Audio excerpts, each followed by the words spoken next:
nos dimos cuenta que planes de pensiones indexados, diversificados mundialmente, no había. Entonces, construimos nuestros propios planes. Es como si Ujú. nosotros construyéramos el fondo de Vanguard, pero en planes de pensiones. Y Sí. eso lo que nos da es control sobre las comisiones de los planes y nos permite reducirlos mucho más. Entonces, Ujú. actualmente tenemos unos 315 millones en planes de pensiones individuales, en carteras de planes de pensiones individuales.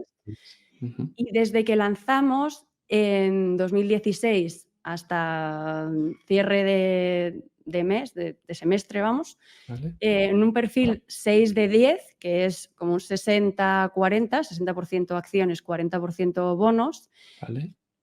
la cartera ha obtenido un 45%, que es como un 5% anualizado y que Ujú. sobre el benchmark son 21 puntos porcentuales.